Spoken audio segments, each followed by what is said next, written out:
On est dans une agriculture mondialisée, on essaie d'imposer à nos agriculteurs l'arrêt d'un pesticide, et c'est très bien, mais comment on fait pour que ça marche? Parce que si on change rien au système, ça ne peut pas marcher. Donc déjà, ça, c'est important de le comprendre nous-mêmes, au lieu de se braquer les uns contre les autres. Moi, je voudrais ajouter déjà, pour le glyphosate, c'est aussi les adjuvants qui comptent beaucoup, et ça, on n'en parle pas assez. Et d'autre part, on a créé une association de soutien aux victimes des pesticides de Loire.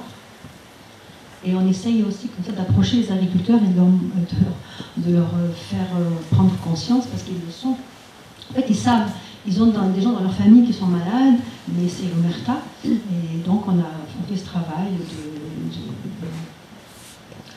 d'information, d'essayer de rencontrer des gens, de convaincre. Et on est aidé par des médecins, par un médecin et puis des gens qui donnent des pistes pour faire du soutien et arriver à montrer que c'est des maladies professionnelles et pour aider les gens pour avoir des aides et pour avoir une solution. Voilà. Bravo pour ce travail. Parce que on a des documentation, si vous voulez, à diffuser pour faire connaître ça.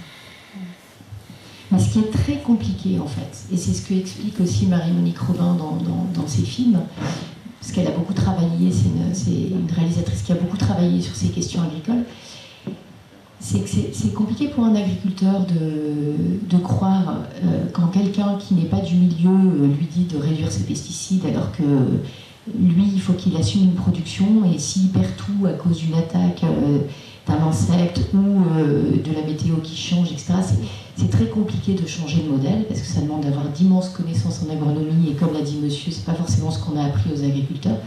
Et ensuite, il y a une fabrique du doute scientifique, alors qui existe à tous les niveaux, mais c'est horrible, parce que du coup, on peut difficilement prouver que c'est le glyphosate qui va vous donner le cancer, parce que c'est cet effet cocktail. Donc ça permet de générer du doute, et ce doute fait qu'on continue sur un modèle qui ne marche pas. Oui, mais il y a quand même des taux quand même de maladies chez les agriculteurs particulièrement, donc ils ont la preuve devant eux, mais c'est vrai qu'ils ne peuvent pas le voir. Bon, mais un jour ça arrivera peut-être. Merci pour votre témoignage. Il y avait une question, une intervention. Je voulais juste dire que par rapport à ces produits soi-disant sans résidus de pesticides, il a été prouvé par Que Choisir qu'il en restait. Voilà, c'est tout ce que je voulais dire. Merci. Voilà, et je passe à la parole. Oui, c'est une question très courte. Dans le domaine de l'eau potable, les bouteilles d'eau sont exportées vers différents pays comme le Moyen-Orient parce que la bouteille d'eau, on peut la payer 10 € au lieu de 1 € en France. Et je voudrais savoir s'il n'y a pas le même phénomène et dans quelle proportion pour les produits bio d'excellence que l'on produit. Moi, tout ce que je peux vous dire, et après, je ne suis qu'une petite réalisatrice, je ne maîtrise pas forcément tous les sujets, et ça, je peux peut-être dire des bêtises. Mais ce qui est certain, c'est que parmi les raisons qui font que le bio a été si peu soutenu, non seulement par les aides PAC, mais aussi qu'on a vu un effondrement de la demande des consommateurs, c'est que les grandes surfaces margent beaucoup plus le bio que le conventionnel.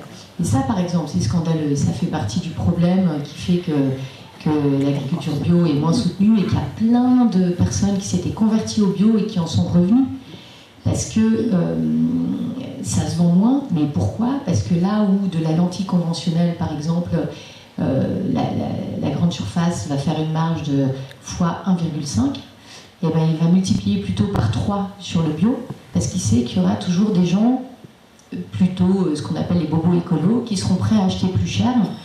Et ça, c'est un vrai scandale. Et ça a été prouvé, c'est documenté, hein, c'est pas juste moi qui le dis. Oui, bonjour. Déjà, effectivement, bravo d'avoir pu brosser toutes les problématiques en si peu de temps. Merci. Moi, je voulais revenir sur les bio, justement, où c'est vrai que quand on voit le film, on se dit, bon, bah, voilà, c'est vraiment la solution, et revenir sur les difficultés que peut avoir un agriculteur bio. Alors non seulement parce qu'effectivement, en ce moment, c'est compliqué, mais même quand c'est soutenu, c'est sur le changement de système entre une agriculture conventionnelle où, quand on a un problème, on a une solution directe, alors que en bio, c'est comme si on n'avait plus de filet de sécurité, et avec une forme de charge mentale énorme, avec des problèmes complexes à résoudre en permanence. Alors ce qui fait le sens et le bonheur du métier, certes, mais il y en a pour qui les nuits sont difficiles aussi, et c'est vraiment un autre métier en fait, hein, parce qu'il y a une incertitude permanente, des problématiques complexes à résoudre où la solution elle n'existe pas en fait, il faut la trouver, et donc c'est un autre système de pensée, et ça, faut admettre que c'est compliqué, et de passer le pas, c'est pas juste un changement de technique en fait, c'est vraiment un changement de mode de pensée. Et en termes de gestion de stress, il faut être sacrément costaud aussi. Et ça, je trouve que c'est important aussi de bien faire comprendre cette difficulté de passage au bio. Tout à fait. Après, encore une fois, moi, la rencontre que j'ai eue avec Jean-Bernard Lauzier, ça m'a ouvert les yeux sur être un petit peu moins manichéenne dans bio, pas bio. Vous, monsieur, vous nous dites que vous êtes paysan, vous vous sentez paysan et vous êtes encore en conventionnel.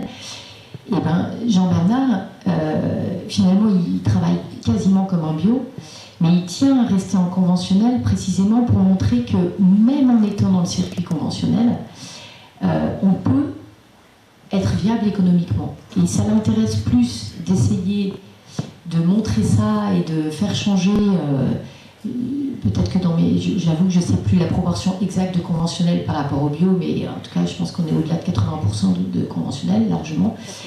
Et d'amener ces 80% de conventionnel à réduire de manière drastique, déjà, ce serait aussi vachement bien, même si ça n'empêche que c'est évidemment extrêmement important de soutenir le bio.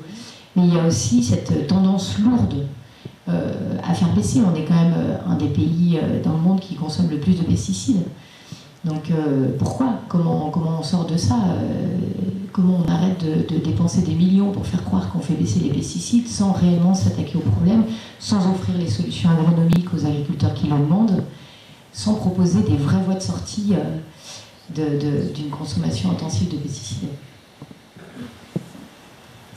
Bonjour, merci pour votre film. Je voulais savoir si justement depuis qu'il paraît et que vous avez peut-être des retours de gens qui ont envie de travailler plus loin sur cette question. Et justement, j'aimerais savoir à quel niveau aujourd'hui on peut se permettre d'aller travailler. On sait qu'on est quand même sous un cadre de traité européen et on pense que c'est certainement à ce niveau-là qu'il faut vraiment agir. Mais voilà, je voulais savoir si depuis, vous avez eu par exemple des informations de personnes qui sont prêtes à essayer justement d'avancer ces sujets, dans le sens où on a parfois des idées locales pour soutenir. Les réseaux des AMAP, par exemple, on sait que c'est un super soutien aux producteurs qui, pour moi, est à l'heure actuelle le plus révélateur du vrai soutien à ceux qui produisent grâce à ce groupe citoyen derrière. Mais quand j'entends justement des personnes qui se lancent dans le groupe défi, des choses comme ça, et qu'ils ne se sentent pas soutenus, voilà, c'est à quel... est-ce qu'en termes de solutions à actionner, d'alternatives à aller créer, est-ce que vraiment il faut aller travailler au niveau des lois? J'imagine qu'il y a plusieurs strates. Le local, il y a certainement encore d'autres idées, mais où est-ce qu'on peut vraiment agir aujourd'hui en tant que citoyen? Est-ce que vous en a parlé? Est-ce qu'on vous a donné des pistes de réflexion? Si seulement je le savais. C'est compliqué, hein. Vous parlez des AMAP, là il y a Nadia et Télébi, Sébastien, je connais surtout d'autres familles. Sébastien qui sont là, on faisait partie de la même AMAP. Finalement, je suis dans une autre AMAP, mais il y a deux AMAP dans le coin. Les AMAP, c'est vrai que c'est un super niveau local. Je pense que c'est un des actes militants les plus forts au quotidien, parce que faut le tenir sur l'année suivante. Donc les AMAP, c'est très bien. Mais après, il y a eu la loi du plomb quand même, la pétition de la loi du plomb, ça nous a fait du bien. Mais figurez-vous qu'il y en a une nouvelle de pétition sur le site de l'Assemblée nationale, et on n'en parle pas du tout, et je ne sais pas pourquoi, mais il faut aller la signer pour dire qu'on est toujours là.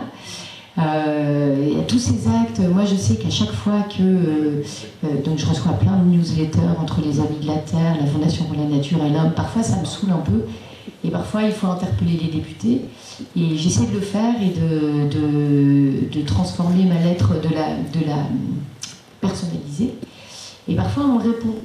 Mais bon, c'est tellement souvent des réponses pleines de contresens, ça me prendrait trop de temps. Mais je pense qu'en tout cas, au niveau personnel, ça vaut le coup, à chaque fois qu'on en a l'occasion, de dire qu'on n'est pas d'accord. Il y a 20 ans, j'avais rencontré dans une conférence le patron le marchand, le patron Nature et Découverte, qui nous disait, quand on reçoit une lettre d'un client qui se plaint sur un produit, on la met de côté. Quand on en reçoit 5, on commence à s'inquiéter. Et quand on en reçoit 10, je vous parle de Nature et Découverte, une enseigne qui a des dizaines de millions de clients. Quand on en reçoit 10, on fait une vraie réunion de crise, parce qu'on sait que s'il y en a 10 qui nous écrivent, il y en a 10 000 derrière qui pensent la même chose minimum. Donc partout où on peut agir, ça m'est arrivé d'écrire à Super U, parce que je trouvais ça scandaleux qu'ils osent dire qu'il faut manger de la viande plusieurs fois par jour sur leur machin de magret de canard, par exemple. C'est pas grand-chose, mais si on est plein à le faire, vraiment ça bouge les lignes, petit à petit. On arrive au bout de ces temps d'échange. Il y a encore une question là, ou une intervention. Merci beaucoup déjà pour votre immense travail, parce que je crois que ça va vous prendre énormément de temps, donc moi je voulais vraiment accentuer là-dessus. Et en fait, il y a quelques éléments qui ont été abordés, mais de façon extrêmement politiquement correcte, concernant le rendement. Dans votre film, et où je crois que c'est Bertrand qui aborde l'aspect de la marge, etc. Et en fait, on a bien compris que l'angle d'attaque n'était pas celui-ci, mais on parlait tout à l'heure de l'intermondialisation, les interéchanges, etc. Aujourd'hui, les agriculteurs, et je crois que le milieu de la paysannerie est représenté dans cette salle-là tout de suite, va effectivement soutenir le sujet, c'est-à-dire qu'ils ont énormément de pression aussi sur le rangement, notamment avec la SAFER.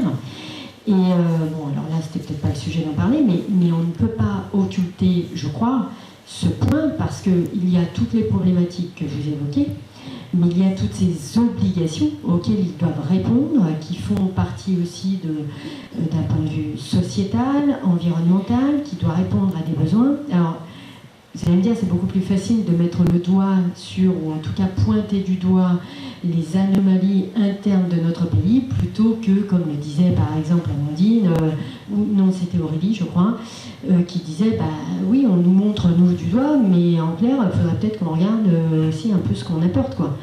Donc le curseur est extrêmement intéressant à regarder sur ce niveau-là, parce que vous parliez de débat parlementaire. Alors, effectivement, la FNSEA, elle va mettre son nez là-dedans, mais il y a quelqu'un qui intervenait aussi là-dessus. Aujourd'hui, est-ce que les parlementaires ont intérêt, envie d'aller sur des conflits ou des problématiques internes de rendement de notre pays, qui va être une vraie problématique de demain, puisque ça interfère avec la loi ZAN, etc. aussi. Donc, voilà. Vous savez, les parlementaires, ils vont dans le sens du vent quand même, beaucoup. Mais vraiment. En fait, là, je ne sais pas si vous connaissez le podcast Chaleur Humaine, que je vous recommande chaudement. C'est un podcast de Nabil Wakim, qui est journaliste du Monde, spécialiste des énergies. Et dans Chaleur Humaine, il aborde énormément de problématiques liées au réchauffement climatique, au changement climatique. Et il a fait notamment des interventions avec Cécile Duflot, qui était pas mal, mais aussi une autre fille dont j'ai oublié le nom, mais c'est un des podcasts récents, si vous allez chercher, sur comment faire bouger les choses au niveau politique. Et donc c'est une femme qui est dans des cabinets ministériels et parlementaires depuis déjà au moins 2 décennies. Et elle dit à quel point, à un moment, on est allé plus vers l'écologie parce que la population était pour, Et puis après, on a commencé à essayer de nous faire croire que c'était intolérable d'imposer des zones à faible émission et que ça venait du peuple de dire que c'était intolérable alors que la pollution tue plus que le Covid. Et en fait, vous avez ces espèces de fake news qui polluent le débat public et qui ont réussi à faire croire que non, l'écologie maintenant, ça commence à bien faire. Et c'est pas ce que disent les sondages. Donc il y a un moment où il faut que nous, citoyens, on affirme nos choix à chaque fois qu'on le peut pour que nos députés nous entendent, pour que les chefs d'entreprise nous entendent. J'ai pris à partie le directeur de Super U un jour en lui disant mais c'est quoi ce délire là, vous avez enlevé les 2 rayons bio, mais comment ça se fait, mais vous vous rendez compte que vous participez pas, enfin, on a parlé pendant 3 quarts d'heure, il a essayé de me faire croire que c'était pas vrai, que lui aussi achetait bio et tout, mais je pense que c'est important qu'à chaque fois qu'on en a l'occasion, en tant que citoyen, on affirme notre volonté de ne pas nous laisser faire, parce que là ça va pas dans le bon sens du tout.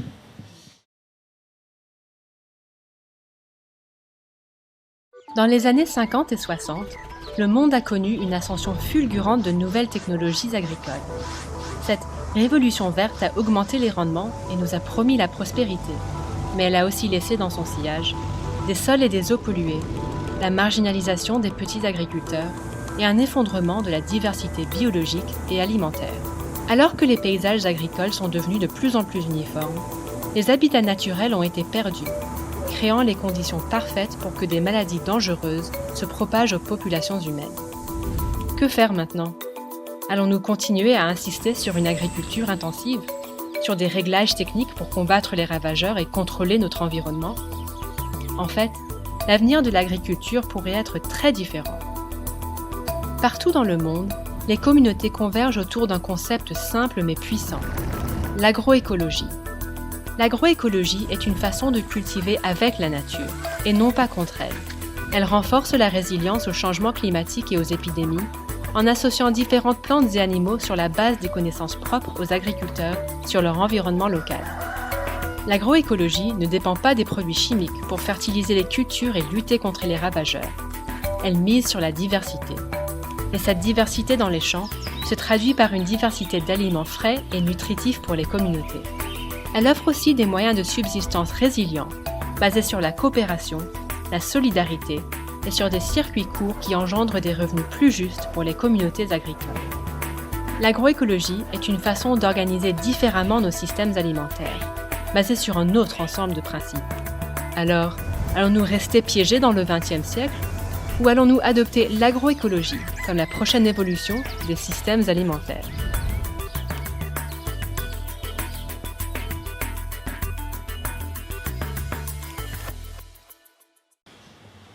Ça marche. Bon, alors cette courte vidéo, bien qu'un peu simpliste, nous rappelle qu'il y a un lien direct entre le travail des exploitants agricoles, des paysans, des maraîchers et ce qui est dans nos assiettes. Et c'est grâce à leur travail qu'on est en bonne santé et qu'on se nourrit. Le concept d'agroécologie qui est énoncé dans le film recouvre des modes de travail qui sont en rupture avec ceux qui sont dits conventionnels, très dépendants des intrants qui sont souvent aussi dépendants du pétrole et du gaz, et ce qui peut être même un peu risqué. Le contexte géopolitique nous le montre aujourd'hui, et une trop grande dépendance en dehors des effets environnementaux peut être préjudiciable.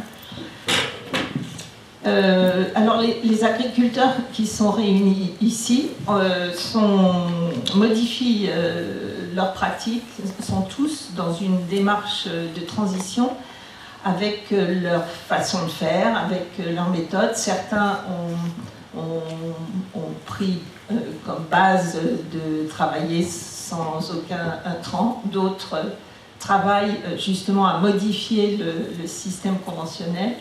On leur remercie d'avoir accepté de participer à ce débat. Je vais peut-être les présenter. Vous avez leurs noms sur le tableau. Donc, après Renaud, Jacques Porcher et Caroline Galliana, qui sont de la ferme des Ormes et qui travaillent en polyculture. Mélissa, je ne connais pas ton nom de famille, Mélissa et François-Xavier alors Mélissa qui est en train de créer son entreprise, Les Plans sur la Comète, et François-Xavier qui est maraîcher, qui a une démarche particulière dont il nous parlera. Sylvain Coussin qui travaille activement on le dit, à différentes méthodes de transformation du métier de céréalier. Et puis Rémi de Groulard qui est au maraîchage, au potager de l'Épinay à Orsemont. Mathilde et Cédric Quintin faisaient un marché à Senantes et ça a dû être un peu chaud, ils ne sont pas avec nous, mais vous pouvez les visiter, ils sont à la ferme des Îlots, à Villiers-le-Maurier, et ils font de délicieux poulets. Voilà, alors, première question que nous souhaitons vous poser, un peu basique et simple, comment dans vos pratiques, les uns et les autres, abordez-vous la question de la transition écologique qui vise assez simplement à se passer d'intrants pour être comment dire, basique dans la définition. Il y a évidemment des choses plus complexes, mais voilà, comment l'abordez-vous? Est-ce qu'on... Qui veut démarrer? Qui veut Ah, c'est pas Rémi qui a... Bonjour à tous, c'est ça que j'ai pas salué.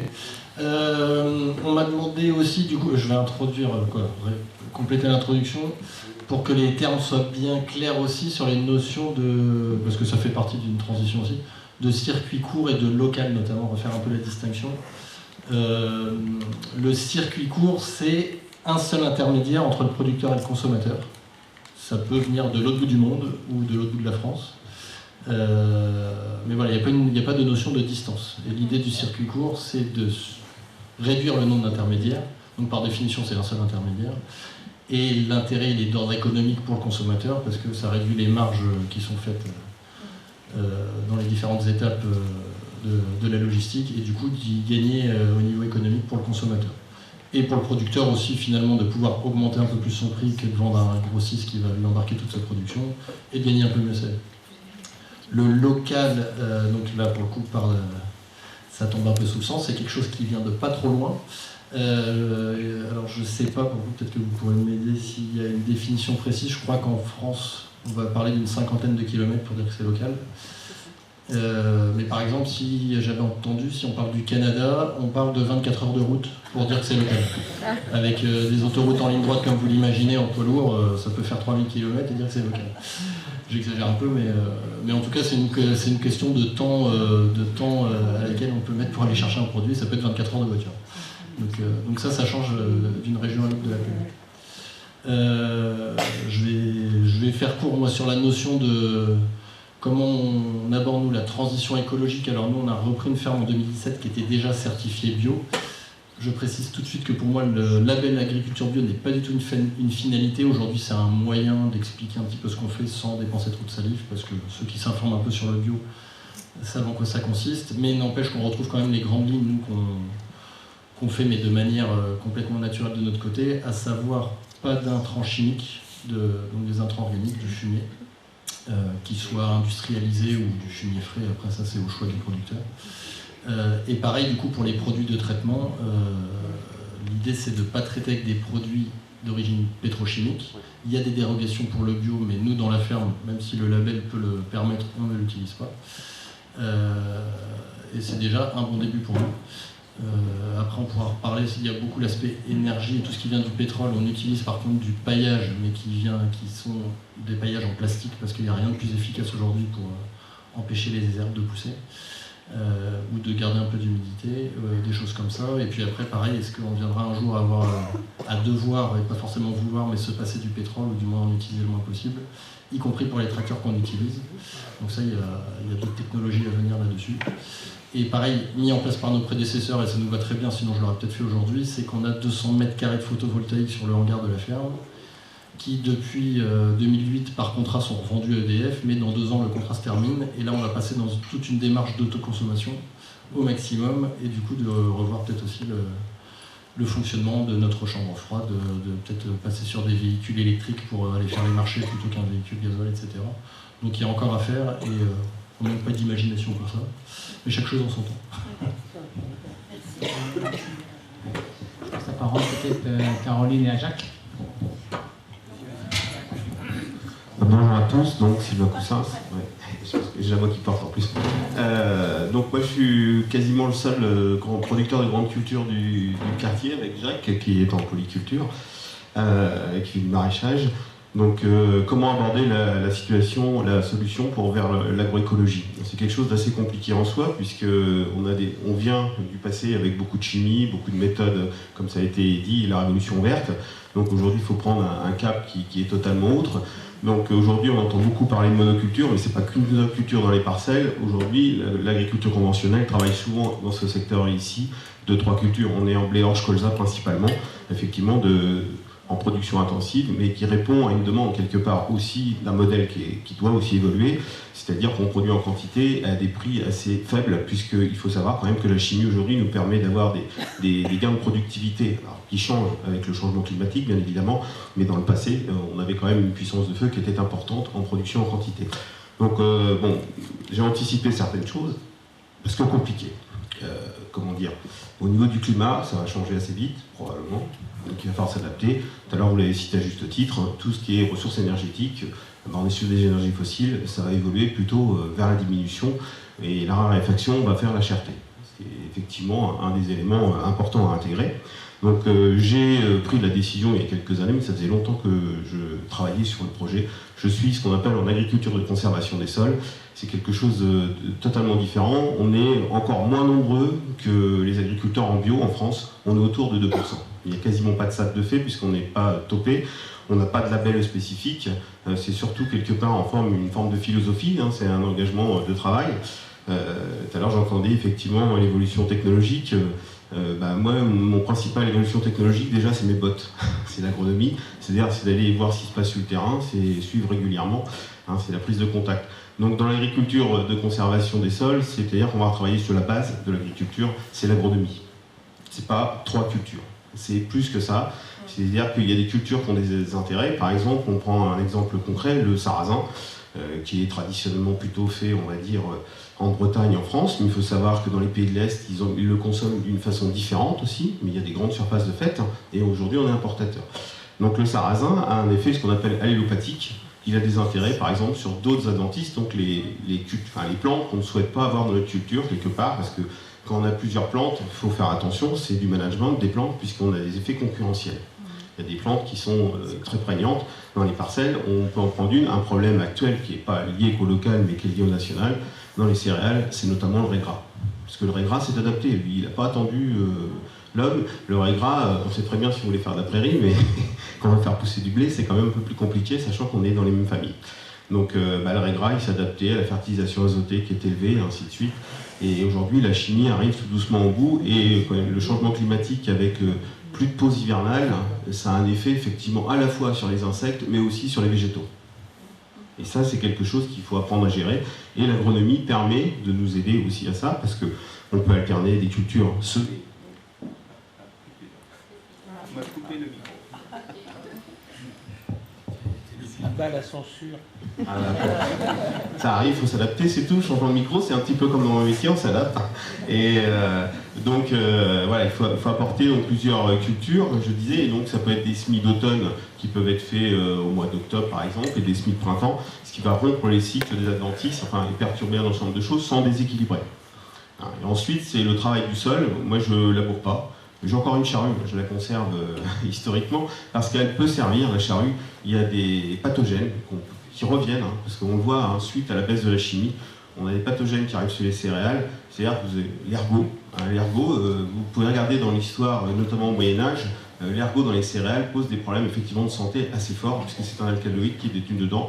Et avec cette baisse de chimie, on voit l'ergot arriver, et un seul et unique quasiment moyen, si on veut pas... Enfin, la chimie a très peu de solutions aujourd'hui, elle en a eu par le passé, c'est le labour. Donc c'est pour ça que j'ai toujours une charrue. Si ça arrivait, j'ai une roue de secours quelque part, mais le but du jeu, c'est d'éviter de s'en servir.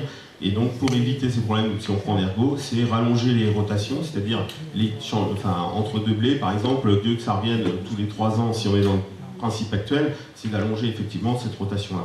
Donc voilà, c'est l'agronomie, le travail du sol, le minimiser pour conserver donc cette porosité, la vie du sol aussi, les vers de terre, c'est une culture de vers de terre, c'est important. Et puis, comment dirais-je, l'érosion, parce que quand on a un sol qui est stable, l'érosion aide aussi à emmener les éléments fins, et les éléments fins sont souvent les éléments qui sont fertiles, donc on le voit dans certaines zones. En Grèce, il y a des endroits où c'est effectivement très fertile, mais l'homme a beaucoup travaillé et la nature a fait le reste. Aujourd'hui, il n'y a plus beaucoup de culture. Voilà, donc tous ces éléments-là, il faut les mettre en pratique, c'est pas simple, parce que travailler avec la nature, ça change tous les ans, il n'y a pas de recette toute faite. C'est pour ça que je dis, je prends les votes. Parce que tous les ans, c'est changeant, j'ai quelque part pas toujours de sécurité. Faut le reconnaître, j'ai les échecs, ça m'arrive, tout le monde peut se tromper, mais l'important c'est de savoir rebondir et de repasser sur autre chose. Et ça, aujourd'hui, c'est quand même délicat, parce que il faut une réserve financière, il faut pouvoir s'adapter, il faut pouvoir jongler. Moi, je dirais que j'ai du matériel assez ancien que je fais évoluer, sauf le semoir à semi-direct parce qu'il est très spécifique. Mais la technologie est ancienne. C'est un semoir en fait qu'aujourd'hui c'est du semi-direct, mais il est vendu principalement au Kazakhstan dans des terres très sèches. Et donc c'est-à-dire qu'on a une capacité à rentrer dans le sol, même dans le bitume. Je le pose, je rentre dans le bitume. Donc voilà, c'est des choses particulières. Donc voilà, il faut investir dedans. Mais aujourd'hui, on peut le dire, le machinisme agricole est très cher parce que il a l'influence de la matière première qui est l'acier et l'énergie pour le fabriquer. Sylvain, on va faire un tour, mais non, mais ça va revenir à la parole, t'inquiète pas. Par contre, j'ai oublié de dire, si vous pouvez aussi dire en 2-3 mots quelle est la surface de votre exploitation, et éventuellement le nombre de personnes, pour que comme ça on sache un peu le panorama de vos activités. Et tu as déjà abordé beaucoup de choses, on passera après la parole en public, qui vont sûrement revenir par les questions.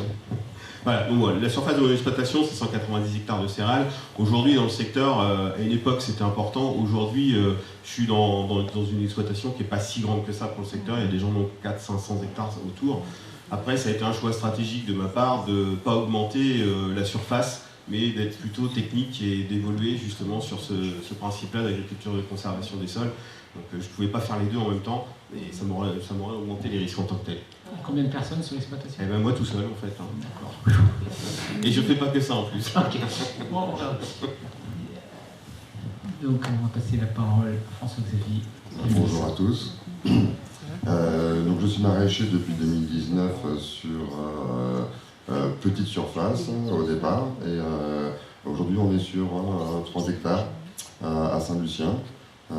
La volonté est de travailler le plus proprement possible entre guillemets, mais effectivement on est quand même dépendant du plastique.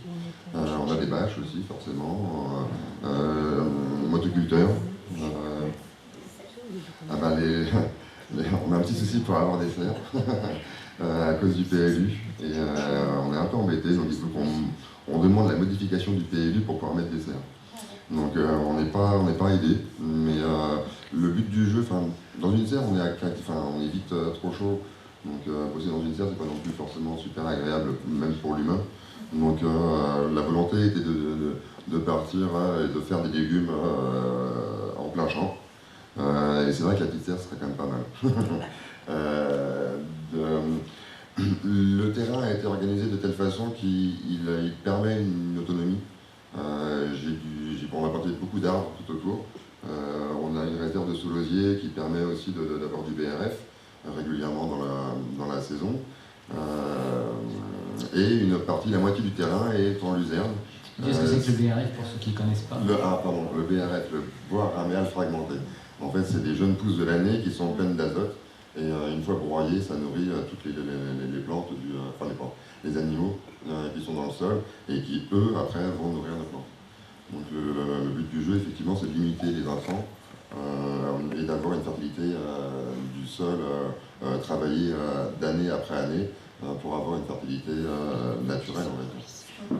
Je laisse la moitié du champ reposer en luzerne pendant 5 ans, ce qui permet aussi d'aggrader un sol et laisser vraiment reposer toute la terre et changer de maraîchage de zone pour tous les 5 ans pour me permettre d'avoir un sol qui reste correct et ne pas dégrader mon sol. Voilà. Tout seul sur l'exploitation? Oui. Bah, avec de l'aide.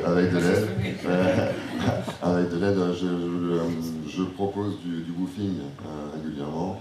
Donc il y a quelques aides ponctuelles. Donc héberger des gens, des touristes qui veulent s'intégrer un peu à la vie locale. Exactement. D'accord. On partage la passion et ils nous aident pas mal quand même, ces personnes-là. Lisa. Bonjour à tous, donc moi c'est Mélissa, je suis actuellement en BPREA, donc c'est un brevet professionnel de responsable d'entreprise agricole. Ça serait dans l'idée de créer donc, ma serre de production de plants maraîchers, potagers, floral, donc directement sur le terrain de FX. Donc ça s'appellerait les plans sur la comète, il a créé la comète et moi je veux créer les plans. Donc voilà, la petite histoire. Ce que j'ai aussi envie d'apporter avant tout, c'est des plans qui sont sains, qui sont reproductibles et qui soient locaux. On travaille nos semences depuis quelques années maintenant et j'ai pu observer une énorme demande de plants bio dans le secteur. Il y en a qui le font, mais en petite quantité. Moi, j'aimerais apporter quelque chose d'un peu plus grand, plus volumineux pour fleurir le jardin et que les gens puissent continuer à faire leur potager sainement avec que des graines saines. Voilà. Ouverture pour quand? Ouverture, alors là je finis mon BPREA à la fin de l'année, donc novembre 2026, donc ça serait ouverture pour 2028. Maintenant il faut qu'on voit, c'est encore une fois l'histoire du PLU. Moi j'ai absolument besoin d'une serre pour produire et donc pour l'instant la mairie refuse catégoriquement notre projet. Déjà l'installation c'était pas trop pour. Maintenant pouvoir installer une serre pour la suite, ça va être indispensable pour moi, mon évolution et pouvoir continuer de vouloir apporter des bonnes choses à tout le monde. Merci, on peut passer à ta voisine. Bonjour, Caroline Galiana. Moi je suis installée officiellement depuis le 1er janvier de cette année, en 2026. Jacques Porchet qui est à côté de moi qui prend la parole après, donc est mon oncle, donc je reprends la ferme. Pour reprendre un petit peu, en gros tout ce qui a été dit un petit peu précédemment, c'est ce qu'on essaye aussi de faire sur la ferme. C'est un peu comme dans la vie courante, on essaye aussi, on fait attention déjà au porte-monnaie, à notre santé, tout ça c'est lié. Donc les intrants, clairement, on ne peut pas les utiliser, les intrants chimiques en tout cas, parce que si on peut les limiter c'est mieux, c'est comme dans notre vie personnelle, les médicaments, les choses comme ça. Donc nous, le but c'est pas de se rendre malade nous-mêmes, c'est pas de rendre malade les autres, c'est d'offrir une alimentation, on va dire, la plus saine possible pour les personnes qui viennent se nourrir chez nous.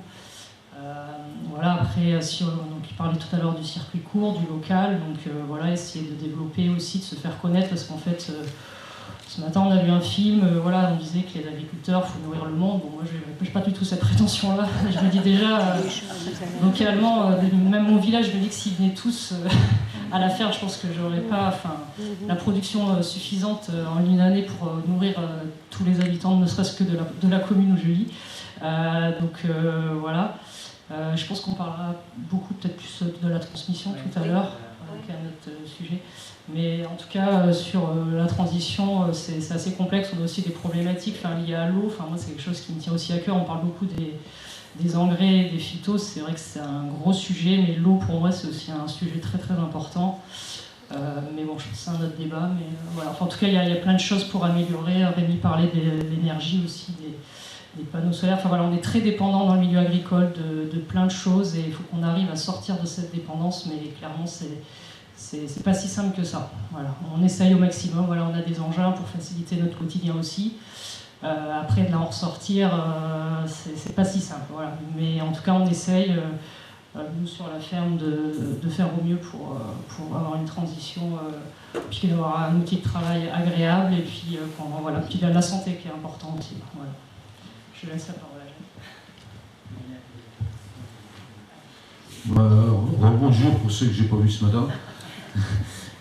Oui, donc c'est une exploitation située à Émoncé. Nous avons 75 hectares, 2 hectares en maraîchage. Qu'est-ce que je veux dire? Oui, nous ne sommes pas bio. Ouais, on ne peut pas se déclarer bio. Et je ne me déclarerai pas bio puisqu'on vend aussi des produits qui ne sont pas bio. Alors je suis étonné, et c'est vrai que je vous dis attention, quand vous allez dans une ferme bio, avec de la farine non bio, ça vous ne voyez pas. Vous arrivez, vous voyez l'étiquette bio. Et ça, bio, ça ne veut pas dire grand-chose non plus. Puisque vous arrivez, vous allez acheter du bio, mais à la fois des produits non bio, qui sont, eux, remplis de pesticides. J'ai des exemples, j'ai des voisins qui sont déclarés bio, oui, un maraîchage bio, mais à côté c'est traité, ils vendent de la farine. Donc les gens, quand vous arrivez dans le magasin, vous voyez bio, ça fait bien, mais vous achetez un paquet de farine, vous êtes content, vous achetez la baguette, vous êtes content, mais c'est pas du bio, vous êtes loin d'être du bio, et je peux vous le dire. Ouais, donc nous sommes sur une exploitation de 75 hectares. J'ai pris l'option de céder, non pas à l'agrandissement, mais à l'installation. Car aujourd'hui, nous n'avons plus de voisins. Et c'est ce qui fait le malheur de mon paysan aujourd'hui. C'est que nous n'avons plus de voisins. Vous êtes tout seul dans la plaine, je vais travailler, il n'y a pas un tracteur autour. Il y a un tracteur de temps en temps, un engin gigantesque, qui fait miroiter des belles étoiles, mais par derrière, il n'y a pas d'argent. Qui tasse le sol, il n'y a pas de vie, il n'y a plus de vie dans les sols. Bon, je veux bien. Si c'est l'avenir, c'est l'avenir. Oui, je pratique aussi le semi-direct, par l'intermédiaire de Sylvain. Il y a des déboires. Mais on n'a pas été habitué à ça, donc il y a des déboires, il faut apprendre. Malgré que maintenant je suis à la retraite, mais il faut que je continue à apprendre pour transmettre ma succession. Et ça, c'est beau. Bon, il y a aussi, cette année, nous avons investi dans des serres. Ouais, obligé par le consommateur, excusez-moi, mais obligé par le consommateur, qui demande de plus en plus des fruits et des légumes de plus en plus tôt. Il n'est pas rare que là, d'ici dans une semaine, la température va monter, après Pâques. On va nous demander des courgettes, des concombres, des tomates. Mais non, nous on est encore en légumes de saison, qu'on appelle ça, légumes de saison. On est un organisme, on est des vivants, on est un organisme qui subit l'hiver, et on doit l'aider à franchir l'hiver. Des légumes de printemps, des légumes d'été, des légumes d'automne. Mais quand je vois en bio, mais je m'excuse, mais je suis un peu têtu là-dessus, mais quand je vois en bio, qu'on va faire des pommes de terre, ici, là, chez nous, pour le mois d'avril, excusez-moi, c'est pas la saison. C'est pour ça qu'on était resté en légumes de saison, les légumes sans serre, pour suivre les saisons. Bon, on passe, on va être obligé d'y passer. Par le consommateur qui nous demande de plus en plus tôt des légumes. Mais nous, on était en légumes de saison, poussés avec l'air du temps. Ce matin, il a gelé, elle a pas chaud la plante. Alors qu'en serre, elle a plus chaud. Oui, mais c'est là que, attention, ne voyez pas que par bio, le bio qui fait de la pomme de terre pour le mois d'avril, je m'excuse, c'est pas un bio pour moi. Sous plastique, c'est pas un bio. Non, c'est pas un bio. Il est loin d'être un bio. Voilà. Bon, je ne sais pas si j'ai dit un peu, j'ai fait le tour un peu de mes opinions, parce que, vous savez, je suis à la retraite aujourd'hui. J'ai pris ma retraite au 1er janvier, je le dis. Et de voir ce monde paysan qui je sais pas, ça me merde de moi. Et je vous dis, ce matin, quand j'ai vu exploitant agricole, FNSEA, elle n'a pas osé dire exploitant. Mais exploitant, c'est quoi exploitant? C'est exploiter. On exploite les enfants. On va lever la main contre les enfants. Exploiter la terre, c'est quand même... C'est à bannir, ça. C'est à bannir. malheureusement mon titre de ce qu'on a choisi, donc on a bien compris qu'on a tout faux. Est-ce qu'on ouvre une première série d'interventions dans le public, puisque vous savez que dans les débats, on aime bien que les gens dans l'auditoire puissent s'exprimer, poser des questions. Et donc, vous levez la main si vous avez des choses à dire. Bon, voilà.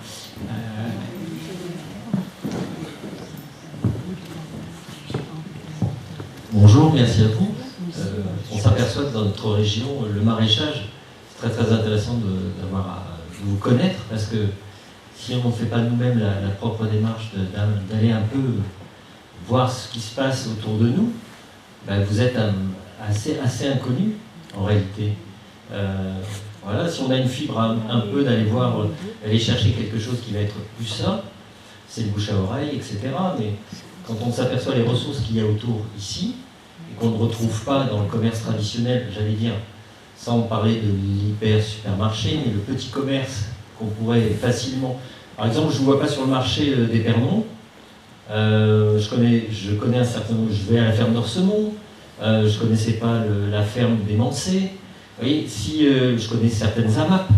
Mais en réalité, je pense que le maraîchage c'est très très difficile.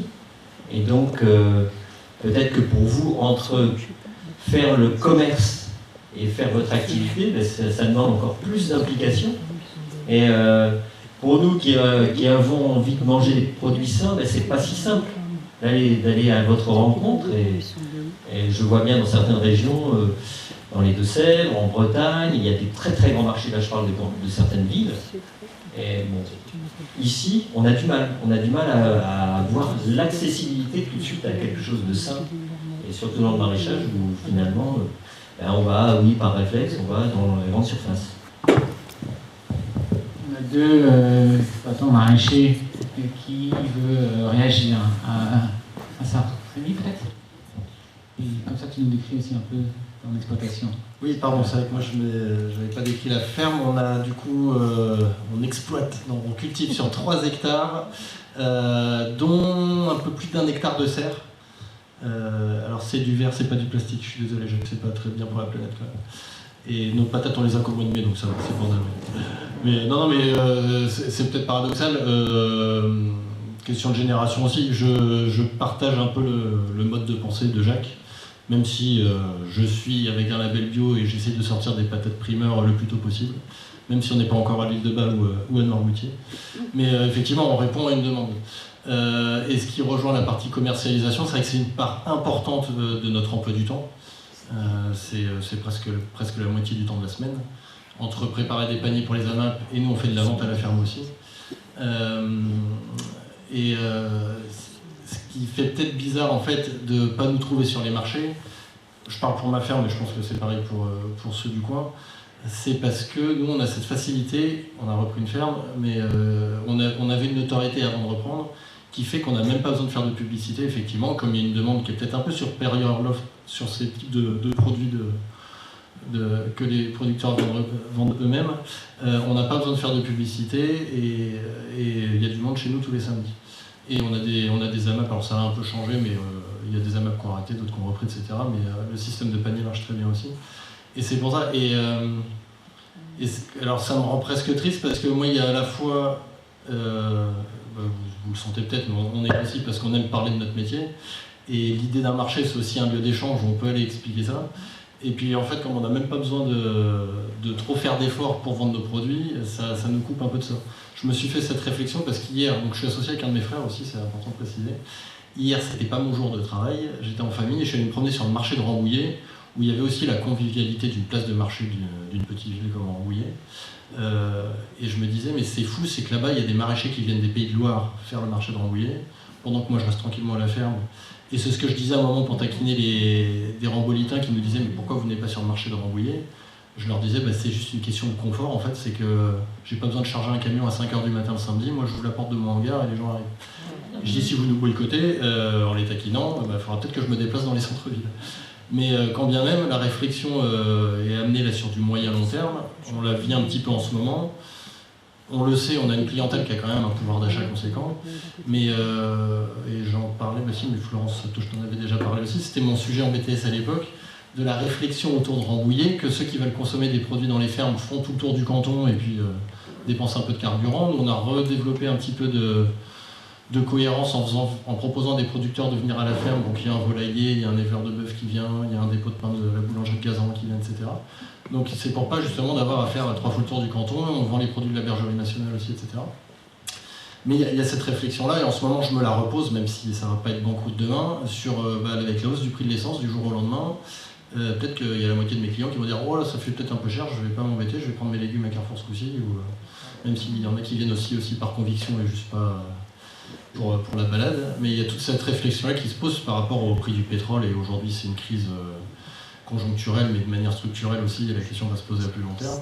Et il y a toute cette réflexion-là sur la commercialisation de nos produits qui va se reposer à terme. Et il faudra peut-être qu'un jour, ce qui sera la logique, la place de marché, c'est tous les producteurs se retrouvent une fois par semaine avec les produits frais, là où vivent les consommateurs, et on reviendra sur cette logique-là. Peut-être que ça s'imposera à nous le jour où on sera vraiment en pénurie d'énergie pour déplacer tout ça. Parce que comme l'a redit, moi, c'est une des personnes dont je m'inspire beaucoup dans la réflexion sur l'aspect énergétique. C'est Jean Covici qui a dit ça encore cette semaine en interview, mais il le dit depuis des années. Le globule rouge de notre société et de nos produits, c'est le transport, c'est les camions. Tout passe par des camions. Aujourd'hui, y compris des légumes ou des fruits qui arrivent du sud de la France un peu plus tôt, parce qu'on veut des fraises et des asperges un peu plus tôt. Mais tout ça, dans quelques années, il y aura vraiment un gros problème, ou s'il y a une grosse pénurie là, ou une grosse hausse du tarif du gasoil pour les poids lourds, ça va coûter très cher aussi pour l'alimentation demain. Et il y a vraiment toute une réflexion sur la commercialisation qu'il va falloir choisir pour ne pas avoir à la subir dans quelques années aussi. François-Xavier, peut-être que tu peux aussi expliquer la relation avec les clients pour se faire connaître, etc. Alors notre maraîchage est vraiment tout petit et on le monte volontairement doucement. C'est une volonté de lenteur, de temps long, pour se permettre de comprendre son sol, parce que c'est une installation, je suis installé sur ce terrain depuis 3 ans seulement, donc j'apprends simplement à connaître mon sol pour le moment. Et le développement va doucement parce que j'ai pas voulu remplir mon champ tout de suite complètement. Déjà j'avais des problèmes de pompe à eau, j'ai des problèmes de... Voilà. Je préfère commencer petit, faire du beau travail à mon échelle et proposer des produits, je vais pas dire nickel, mais impeccables à mes clients, que ce soit en termes de phyto ou de beauté du légume même. En vente directe, c'est ça. Maintenant, le volume de chiffre d'affaires est volontairement petit. Parce que je suis ancien financier en fait. Donc j'ai compté des points pour le tableau Excel pour des grandes firmes. Et je suis parti du postulat que je n'avais pas besoin de 100 000 € pour vivre à l'année. Et du coup, j'ai mis le niveau plus bas pour me permettre de faire du beau légume et avancer sans crédit, sans prêt bancaire, sans rien du tout. Et du coup, ça va doucement. Je peux difficilement faire plus de publicité pour ramener des clients parce que si j'ai 400 salades prêtes et que j'ai 500 clients qui viennent, il va me manquer 100 salades. Donc du coup, il faut trouver un juste milieu entre la publicité et la production, sachant que j'ai pas des volumes comme vous pouvez avoir sur des exploitations qui tournent, on va dire. Au point de vue économique, j'ai 2 questions bien différentes.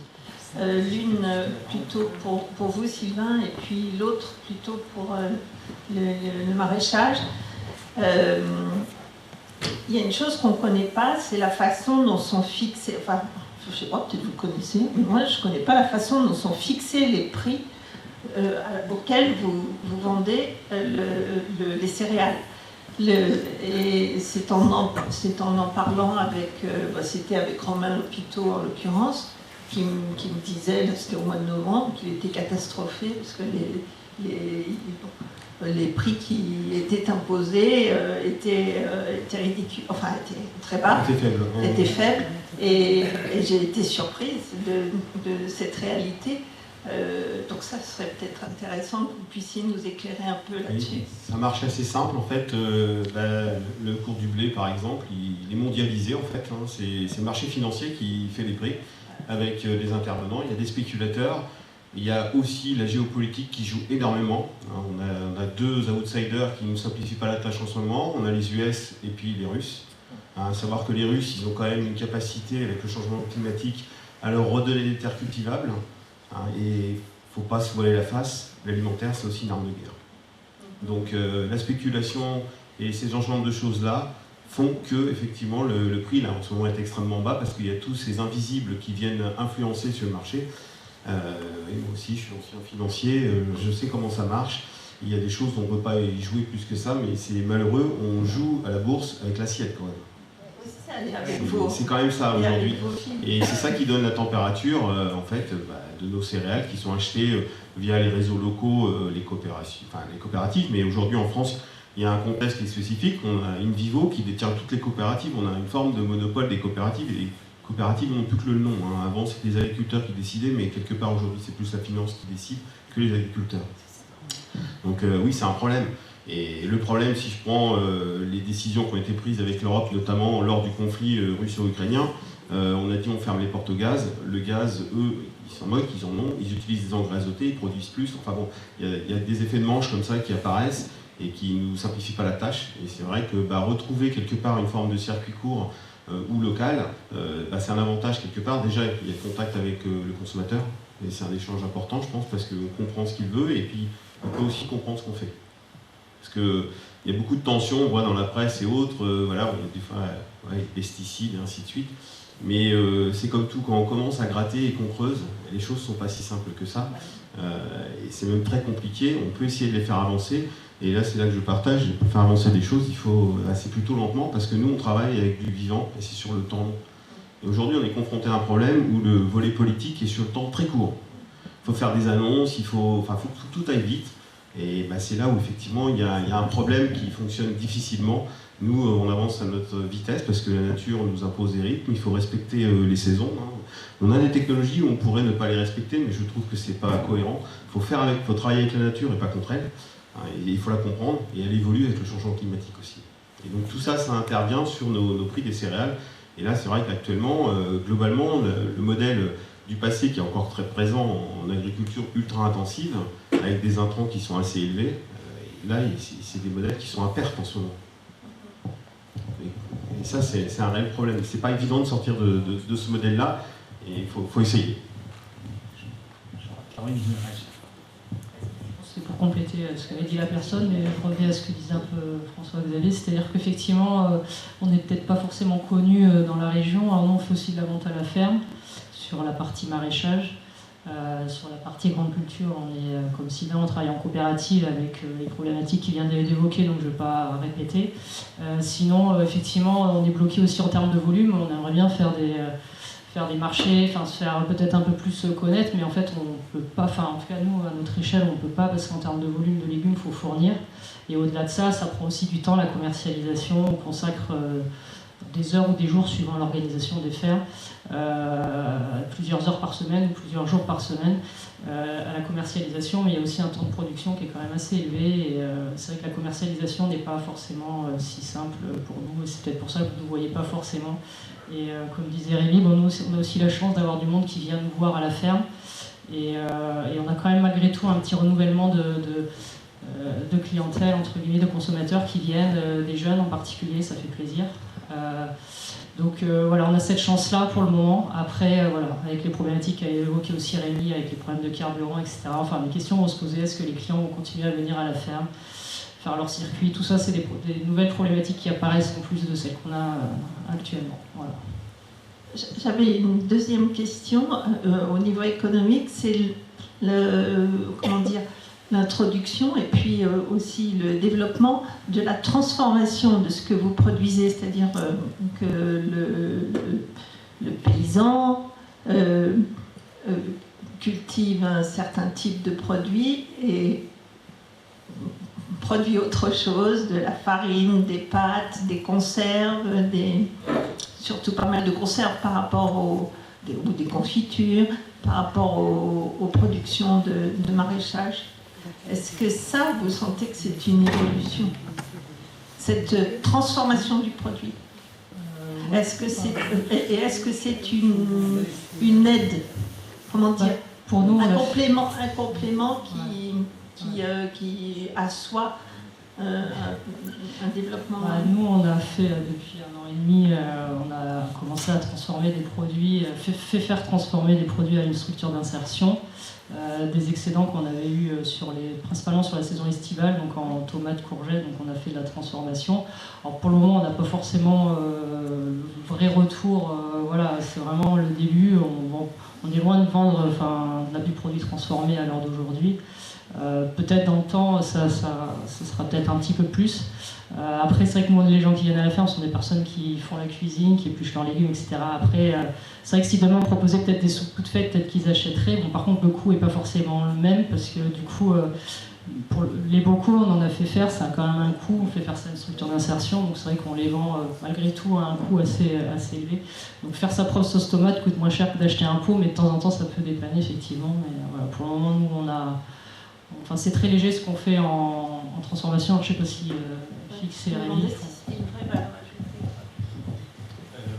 Alors nous, on en faisait, on a arrêté. D'un point de vue économique, on ne gagne pas d'argent à l'échelle d'une petite ferme. Un petit surplus de récolte à le transformer, en général, on fait faire parce qu'on n'est pas équipé. Un laboratoire, ça va coûter cher, parce qu'il y a des questions de normes aussi, et c'est très bien pour l'aspect sanitaire. Mais donc économiquement, on avait fait des calculs, nos prédécesseurs le faisaient effectivement, et on avait continué par le mimétisme, et puis on a arrêté en se rendant compte qu'à l'époque, en plus, il n'y avait pas tellement de prestataires dans le coin, on allait jusqu'à Saint-Ouen-l'Aumône trouver une conserverie, qui avait été financée par la région, subventionnée pour aider justement les producteurs à l'époque d'Île-de-France à transformer. Et depuis, de ce fait-là, on a vu dans nos calculs qu'on ne gagne pas d'argent. Le concept de la conserve, c'est de ne pas gaspiller. Et finalement, on vous a fait bosser, c'est qu'on s'est rendu compte que quand on a un pic de récolte au mois d'août et qu'il y a beaucoup de monde en vacances dans le coin, on fait une promo sur le prix des légumes et puis on dit faites-le vous-même, congelez ou faites vos conserves, et les gens sont très contents aussi à ce niveau-là.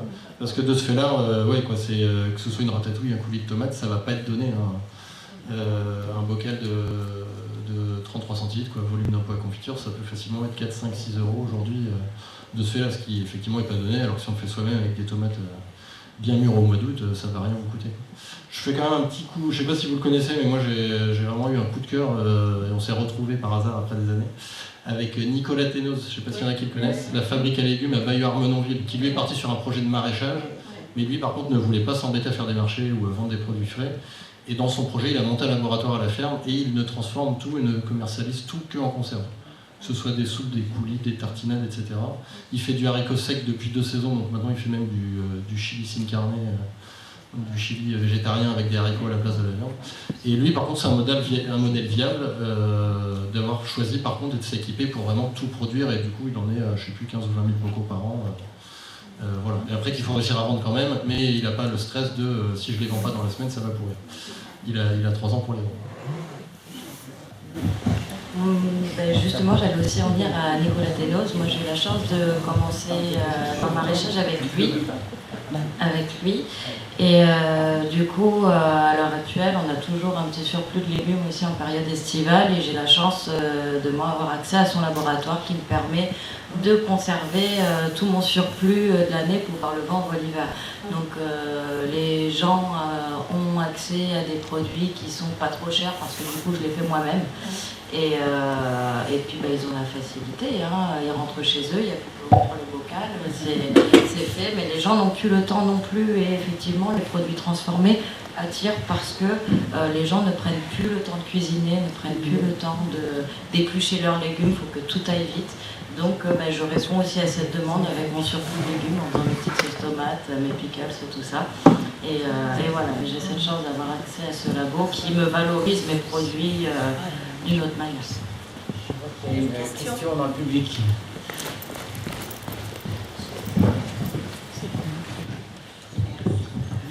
Bonjour, alors moi j'ai une question sur les nouvelles pratiques, parce qu'on a vu les conséquences sur l'environnement, sur le consommateur. Moi je voulais avoir vos retours sur les conséquences sur vous, en tant que, dans votre travail, parce que tout ce qui ne se fait pas par la chimie, ça se fait par le mécanique, et la terre est basse. Et du coup, quel impact ça a sur le travail de soit salarié ou le vôtre, À la fois physiquement, psychologiquement, c'est-à-dire est-ce que c'est un travail plus dur, plus pénible, ou est-ce que au contraire c'est libérateur, et en termes de recrutement sur les personnes que vous avez à recruter dans les saisons hautes, est-ce que ça a un impact aussi? Je rajouterais la mécanisation, ça va un peu avec, est-ce que si vous avez recours à ça?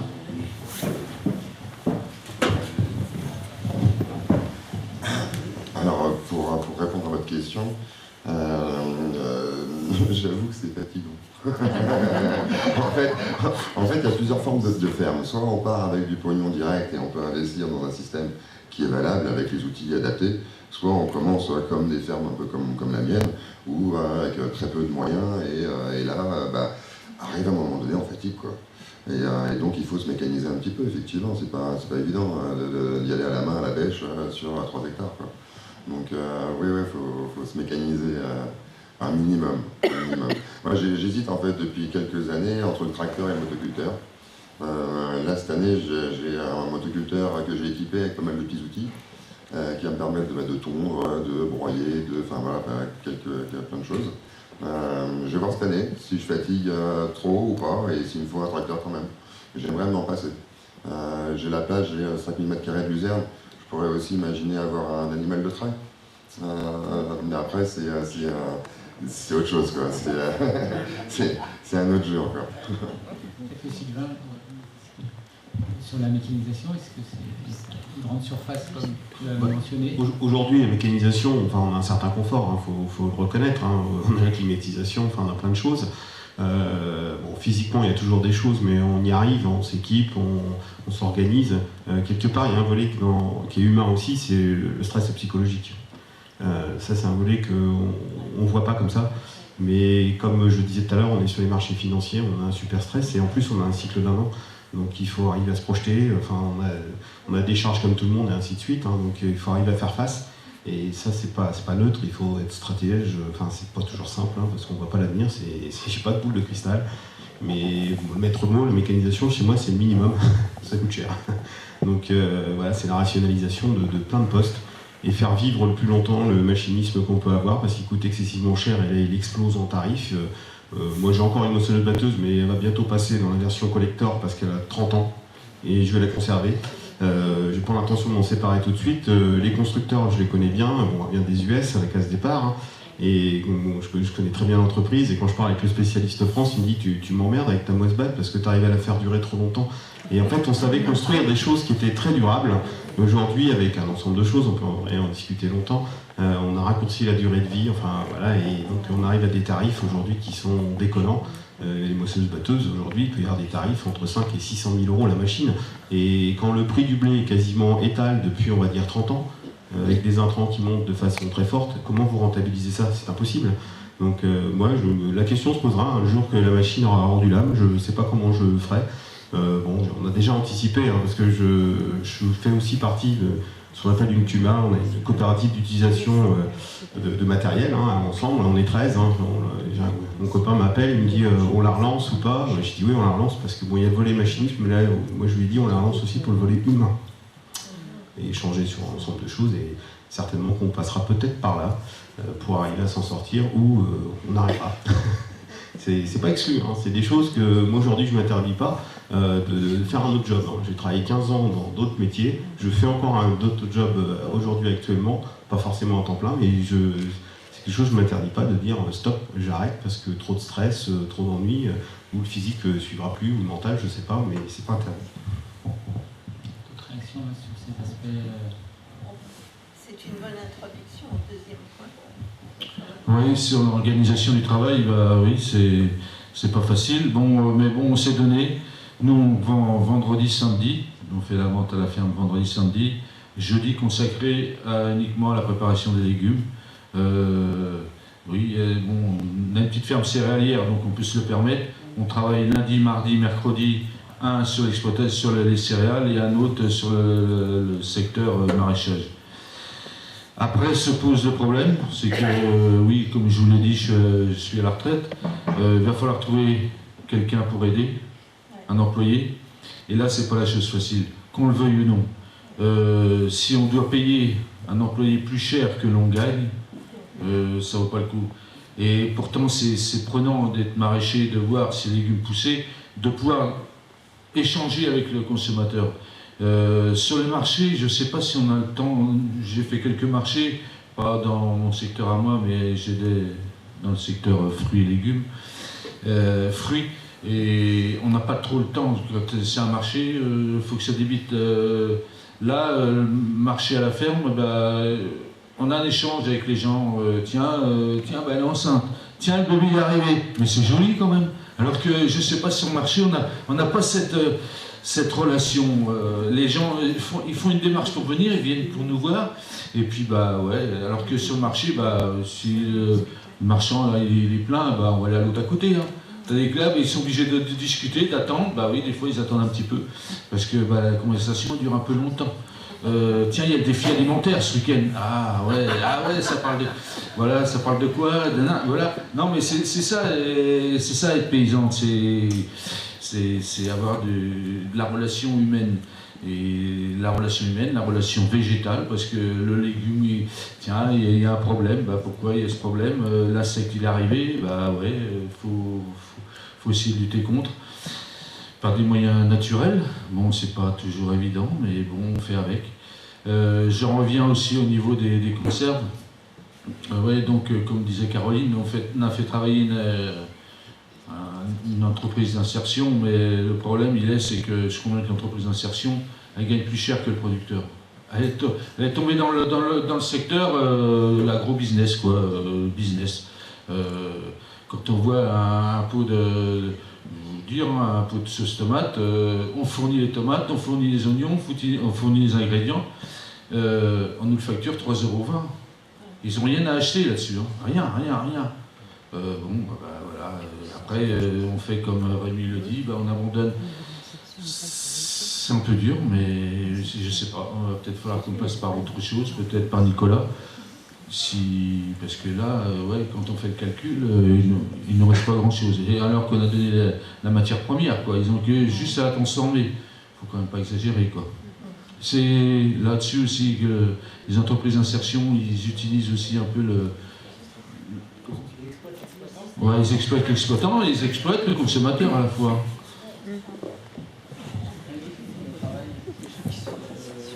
Moi, sur le travail, en fait, j'ai toujours connu ça, moi. Donc,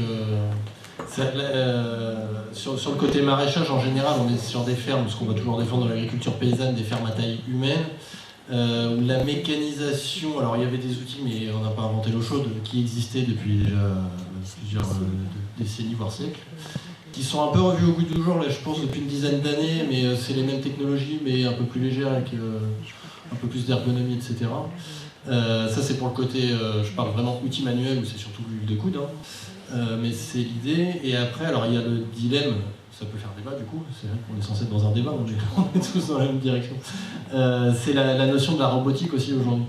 Il y a des robots qui aident à désherber, on commence à voir, alors là même en Chine, des robots cueilleurs de fraises et compagnie. Alors le premier truc, déjà nous on évince ça, c'est sur le côté abordable économiquement. Le problème c'est que pareil dans le modèle capitaliste, on va facilement trouver des subventions aujourd'hui, on va dire c'est génial, c'est l'industrie. Par contre, avoir des subventions pour pouvoir embaucher de la main-d'œuvre de qualité, ça, on attend toujours. C'est un jour, j'avais ramené ce dilemme avec des candidats aux législatifs qui venaient nous voir à la ferme. Je dis, vous subventionnez les robots, mais pas la main-d'œuvre, c'est toujours la même question, quoi. C'est la ferraille qui s'abîme, on la subventionne, et la main-d'œuvre qui peut être louable pour le canton, pour le village, etc. Ça, pourquoi on ne se pose pas des questions d'avoir des aides à ce niveau-là? Ou pas des vraies aides, parce qu'il peut y avoir quelques petites aides aussi de temps en temps. Et puis effectivement, c'est ce qu'on disait, c'est que les outils, il y a longtemps, ça tenait longtemps, aujourd'hui ça tient moins longtemps, ça perd de la valeur, il faut les renouveler, et puis il y a bien les commerciaux qui sont là pour nous rappeler qu'il ne faut pas hésiter à renouveler, ou qu'il y a de nouveaux modèles et machin. Et puis c'est plus sympa de faire du désherbage en discutant à deux que d'être suivi par un robot qui nous tient compagnie, quoi. Mais quoi qu'il arrive, il y a du progrès technologique pour nous rendre le travail plus confortable. Nous on n'y est pas encore, parce que pareil, est-ce qu'on est un peu têtu, tête de mule, quand il est à quatre pattes ou à genoux, et qu'on regarde ce qui se fait mais que ça ne nous convient toujours pas, ou que c'est toujours la réflexion de faire évoluer un peu son modèle, on essaye de franchir le cap. Il y a beaucoup de trucs en maraîchage qui existent pas mal aussi depuis quelques années, du moins il y a de la concurrence. C'est tout ce qu'ils appellent des lits de désherbage, pareil, on n'a rien inventé. Mais on peut désherber en étant allongé. Donc Donc là, en termes d'ergonomie, c'est génial. Mais nous, on y a réfléchi par rapport au fait que, pareil, je n'ai pas précisé, mais c'est des serres en verre qui servaient à l'horticulture autrefois. Il y a énormément de poteaux, etc. Pour de la manœuvre, même d'un outil qui fait 2 mètres sur 1,20 m de large, ça reste compliqué. Et puis après, il faut l'emmener dans un autre champ à 500 mètres un peu plus loin. C'est pas forcément adapté, mais il y a des fermes où il faut limite que ce soit un peu plus grand en maraîchage. Là, quand on arrive à entre 5 et 10 hectares, là, je pense qu'il y a un vrai confort aussi pour les travailleurs à ce niveau-là, et avec plus de main-d'œuvre, etc. Mais nous, je ne l'avais pas précisé, on est 4 à travailler sur la ferme. On est encore un peu petit pour se mécaniser avec des outils modernes qui coûtent un petit peu d'argent. Est-ce que dans la salle, il y a des gens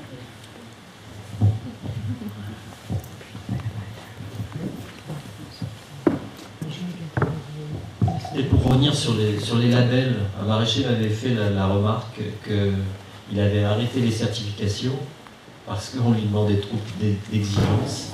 Il avait trop de charges par rapport, je ne sais plus quelle obtenir. Et finalement, il était tout autant bio, sans certificat. Ah, les labels. Donc, on a déjà vu officiellement par rapport au bio. Est-ce que quelqu'un veut en quelque chose? Alors les labels, c'est une bonne question. La question c'est est-ce qu'on continue en bio ou pas? La question est tous les ans. Sauf que le bio, comme tu disais tout à l'heure, c'est le petit 1 de la démarche. On va vers là. Il y a d'autres labels qui existent mais qui n'ont pas d'aide au niveau de l'État, qui ne sont pas forcément reconnus, comme Naturel Progrès, qui est un label un peu plus propre, on va dire, que le bio. En bio, par exemple, ils autorisent du BT, une bactérie, qui vient faire fondre l'insecte sur le chou. Je refuse d'utiliser ce produit, malgré que je sois en bio. Pareil, je fais l'erreur de perdre mes tomates à chaque fois, mais je refuse le cuivre. Donc j'ai quand même joué un peu avec la bouillie bordelaise l'an dernier, avec la pluie qu'on a eue, on avait obligé. Mais j'essaye de limiter au maximum ce genre de produit. Donc le label, pour moi, pour mon exploitation, il va me coûter 400 €, 500 € par an. Et il me permet d'avoir quand même une visibilité, parce que la démarche, je la fais en bio, et c'est vraiment une volonté. J'étais financier avant, donc dans ma reconversion, le fait de faire du bio, ça me paraît juste normal et logique. Maintenant, effectivement, j'aimerais me tourner vers d'autres labels. Plus intéressants peut-être au niveau du... ils correspondraient plus à mon travail. Sauf que le bio, on a quand même des aides de l'État qui sont derrière le bio. Donc le petit 1, c'est le bio, quoi. Il y a un crédit d'impôt qui est mis là encore cette année, à hauteur de 6 000 €, je crois qu'il est monté cette année par an. Donc on paye 3 500 € pour faire du bio quelque part. Donc le label de 500 €, c'est transparent pour moi. La conversion a été diminuée, quelqu'un veut réagir? Alors là, je suis pas au fait de tout où est-ce qu'on en est, quoi. J'ai l'impression que ça bouge, ça va, ça vient. Un coup, ils en remettent une dose, un coup, ils l'enlèvent, selon les gouvernements, les machins. Mais je reviens juste sur ce que je disais moi en introduction, sur le fait que effectivement, c'est pas une finalité. Un modèle d'agriculture paysanne à taille humaine qui inclut de l'élevage et de la culture, etc. Mais ça, c'est pas ce qu'exige forcément le cahier des charges. Là, je rends juste le témoignage sur en maraîchage, le cahier des charges en bio, il est pas si compliqué que ça. Pas de produits d'origine pétrochimique. Tout va bien. Pas de produits d'origine pétrochimique, sauf dérogation, mais ça, c'est la législation qui le met. Et un jour, pareil, quand je me pose la question, c'est que on a un contrôle annuel sur la ferme. Il peut y avoir aussi un contrôle surprise, entre guillemets. Souvent, le contrôle est annoncé, donc on a le temps de se préparer. Mais il peut y avoir des prélèvements qui sont faits, des analyses, etc. Et puis il peut y avoir un contrôle surprise. L'auditeur m'explique que ça, c'est dans des fermes où ils peuvent avoir un doute, quoi, vraiment des cultures vraiment très propres, zéro maladie, etc. Là, ils vont se dire, bon, bah oui, là, je vais peut-être revenir sans prévenir, et puis je verrai s'il n'y a pas des bidons qui avaient été dissimulés quand j'avais annoncé mon arrivée. C'est pas le cas chez nous en l'occurrence, quoi. J'ai jamais eu de contrôle surprise. Donc j'ai dit c'est bien, c'est qu'il y a assez de mauvaise herbe. Mais par contre, elle m'expliquait aussi, parce que des groupes comme Carrefour, comme Hyper U, etc., comme ils vendent du bio, ils ont des audits aussi pour la certification, pour leur rayon bio. Et il y a du lobbying aussi qui est fait à ce niveau-là, c'est que eux, un contrôle par an, c'est un peu trop lourd, et puis eux, ils militent pour qu'il y ait un contrôle tous les 3 ans. Forcément, on perd en qualité dans ce genre de démarche. Et moi, je disais, le jour où même le label bio sera plus un garant d'un minimum de qualité, on s'y retrouvera plus. Pareil, on partira vers un label Naturel Progrès ou Déméter ou autre chose dans ce qui peut exister. Mais ce que je disais aussi, c'est que nous, c'est surtout l'idée, c'est que ça nous économise, entre guillemets, un petit peu de salive. Il y a des gens, s'ils voient qu'on a le label bio, ça leur suffit, ils nous font confiance. Après, la base, et on est tous là à faire de la vente directe, après en grande culture, ça reste un peu particulier. Mais en légumes, l'avantage aussi, c'est comme disait Jacques, c'est quand vous faites l'effort de venir jusque dans nos fermes, il y a la confiance de l'échange, parce que là, on est dans un rapport d'humain à humain, d'un seul coup. Si j'étais malhonnête, d'un seul coup, je vais peut-être avoir des scrupules, je vais arrêter d'être malhonnête, mais à la base, je vous rassure, je ne suis pas malhonnête. Et la preuve en est, c'est qu'il y en a qui le font une fois par an, plusieurs fois par an, etc. Nous, le point de vente est attenant au cerf dans la ferme, les portes sont grandes ouvertes, promenez-vous, visitez la ferme, et ça commence par là, c'est la transparence qu'on va mettre sur notre mode de culture, qu'il y ait un label ou pas. Ça permet de créer ce lien de confiance aussi, et de rassurer pour ceux qui ont besoin d'être rassurés, ou de continuer de convaincre pour ceux qui sont convaincus par ce qu'on fait. Et juste le fait d'avoir le label, ça m'économise, comme je l'ai dit, ça m'économise un petit peu de salive. Quelquefois, si j'avais pas le label, il faudrait que j'explique à chaque fois mon mode de production, ce que j'utilise, ce que j'utilise pas, comment je travaille. Le fait d'avoir le label, il y en a qui me disent n'en dites pas plus, ça nous va très bien. Et voilà. Mais c'est vraiment pas une finalité, effectivement. Oui, je comprends bien que le label, oui, ça t'économise un peu de salive, mais il y a la question de côté, c'est un coût le label aujourd'hui quand même. Donc est-ce que quelque part la salive vaut pas moins cher que le label? Et puis il y a la question, quelque part, moi je fais toujours cette comparaison-là, est-ce qu'on a un contrat de confiance avec son médecin? Non, on n'a pas un label spécifique avec le médecin, et quelque part on a confiance avec le producteur, c'est la même chose, et on économise ce label-là quelque part. Et l'important, d'ailleurs tu l'as dit, c'est bien la confiance en fait. Et la confiance, ça s'acquiert avec effectivement un échange et un peu de salive, et de voir comment on pratique. C'est aussi une méthode de communication, et pour moi, ça n'a pas de prix, quoi. Moi, je préfère quelque part acheter quelque chose que je sais comment il a été produit, qu'il y ait un tas de labels, et ainsi de suite. Bon, le côté, on peut toujours faire belle la mariée, hein, c'est toujours possible. Mais voilà, c'est plus ça, moi je me dis, c'est vrai que ça a un coût. Et juste pour rebondir aussi sur le côté des subventions, souvent ce qu'on voit, oui, il y a beaucoup de subventions qui, dans l'Europe et la France, qui peut couler, enfin qui ruissellent un peu moins en ce moment vu le contexte économique. Mais souvent ce qu'on voit, par exemple, le machinisme, les industriels, ce sont des multis, hein, faut pas se voiler la face. Hein. Aujourd'hui, quand il y a une subvention qui arrive, hein, la machine, elle augmente du prix de la subvention. Hein. Donc en fait, ça ne rend pas service. Donc c'est là où il y a aussi une question à se poser sur cet axe-là. On génère aussi une inflation par cette méthode de subvention. C'est quoi cette transmission? Oui, donc on avait mis dans les points à discuter, c'était un petit peu soulevé, le problème de transmission des fermes. On a deux personnes qui se sont installées il n'y a pas très longtemps, et donc quelles sont les difficultés qui se passent actuellement? On entend parler qu'on va perdre un tiers de nos agriculteurs. Est-ce que vous pouvez nous donner un peu vos sentiments là-dessus? Donc voilà, pour ma part, comme je disais, donc j'ai repris officiellement le 1er janvier la ferme de mon oncle, de Jacques. Donc oui, il y a énormément de difficultés dans la reprise.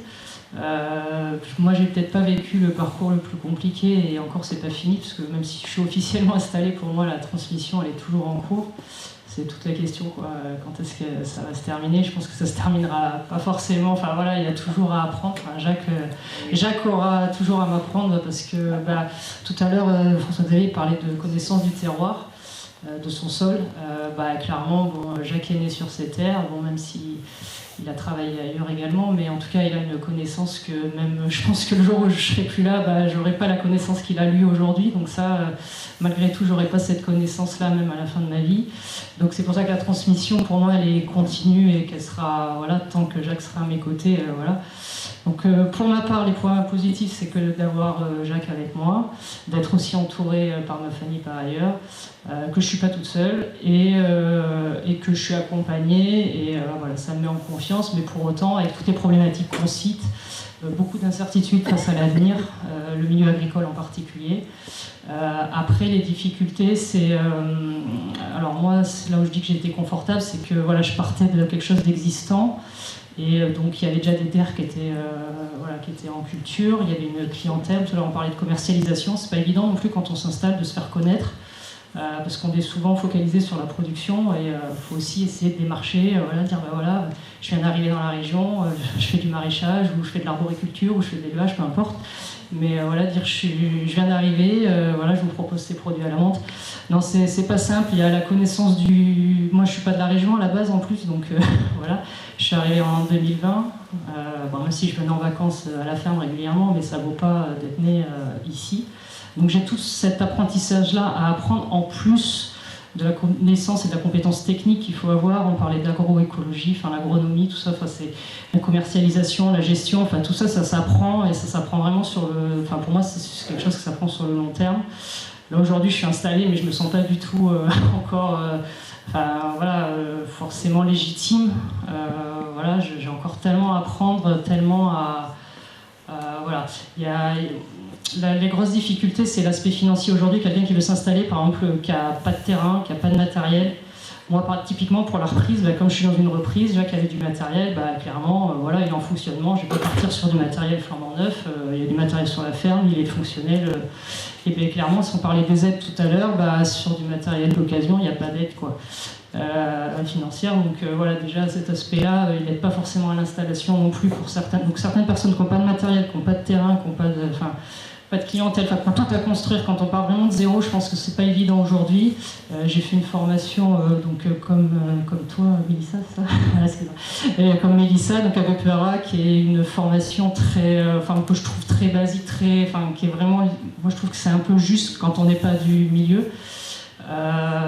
Et clairement, les gens qui étaient avec mon Bepera, j'ai pas forcément gardé contact avec tout le monde. J'ai su qu'il y en a qui s'étaient installés, qui malheureusement ça n'a pas marché, et d'autres pour lesquels ils n'ont pas pu concrétiser leur projet, donc ils sont repartis sur un autre projet professionnel.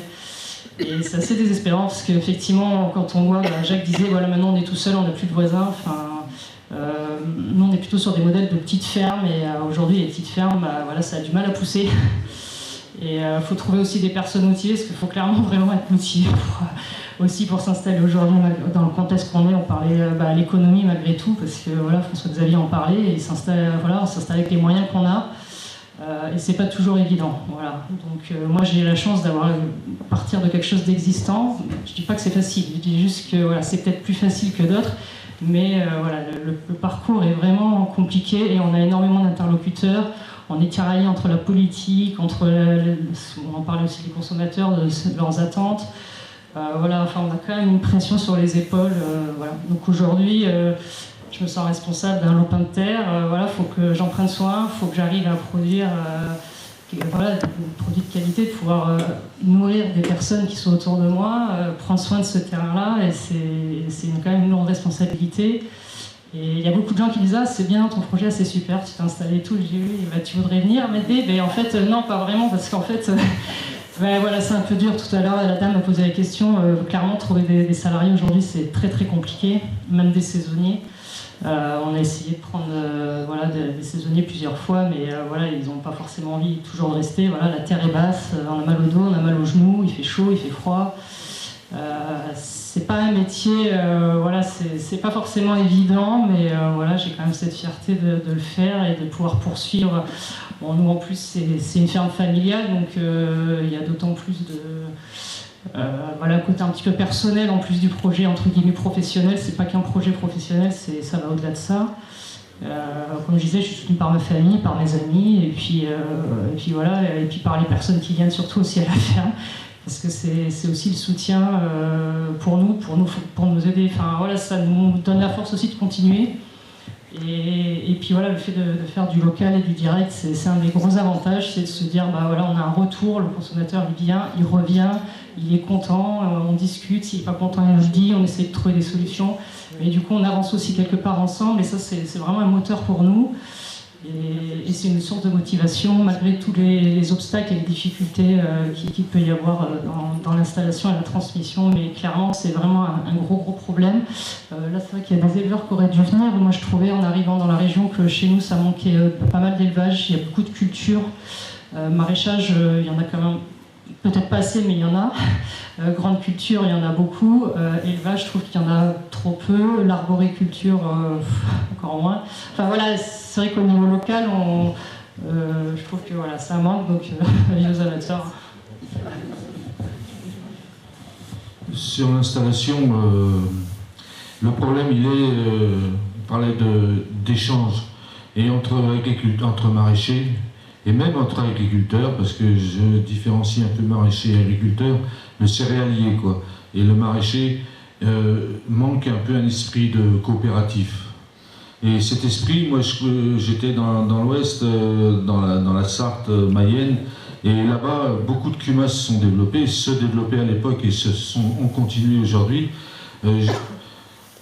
L'échange déjà entre paysans acheter un matériel à 3 ou 4, c'est quand même moins dur en investissement que de l'acheter tout seul. Surtout qu'il y a du matériel qui sert 3 jours dans l'année. Si tu veux investir pour 3 jours, alors que tu seras 2 ou 3 pour une planteuse par exemple, pourquoi pas, elle sert, elle sert 2 jours chez l'un, 2 jours chez l'autre, 2 jours chez l'autre. Elle va servir 6 jours au lieu de 2 à 3 jours dans l'année pour toi tout seul. Et puis l'investissement serait divisé par 3. Et ça, cet esprit, je crois que c'est un esprit beauceron, un esprit un peu Île-de-France. Chacun pour soi. Ah non, c'est à moi. Bah oui, c'est à moi. Bah oui, quand tu seras dans le trou, ce sera à toi aussi. Mais excusez-moi, mais non, mais faut être sérieux, quoi. Le monde agricole aujourd'hui dans la région, il est trop personnel. Voilà. On va essayer de ne pas perdre trop de temps sur la transmission parce qu'il y a un dernier point. Je voulais revenir sur les transmissions. C'est vrai que c'est pas évident de vendre sa ferme, je pense, à un moment donné. Les exploitations, elles font des centaines d'hectares avec les bâtiments, la ferme, le matériel. Si on veut reprendre une exploitation, il faut être millionnaire pour le faire, quitte à après revendre le matériel parce qu'on n'a pas besoin. Mais il faut quand même avoir 1 million pour acheter une ferme. Donc je pense que, comme tu disais tout à l'heure, dans un village comme Ange par exemple, on pourrait être une dizaine de petits maraîchers pour nourrir le village.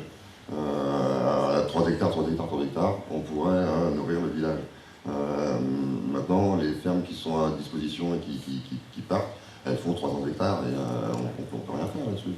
Au niveau maraîchage, c'est compliqué. Alors moi, je suis en location, je loue mon terrain pour 27 ans. Donc au niveau transmission, j'aurais pas de soucis derrière. En plus, je mets des arbres fruitiers de partout. Il va être content quand il va récupérer son terrain, le céréalier. Mais voilà, c'était juste le point transmission et montant d'investissement pour un jeune pour acheter une ferme. C'est juste impossible. Alors il existe maintenant des choses qui font des mairies qui payent des agris, des maraîchers. Ça c'est pas mal, parce que c'est pas mon maraîcher d'avoir au moins 1002 tous les mois, parce que c'est vrai que on descend bien bas des fois.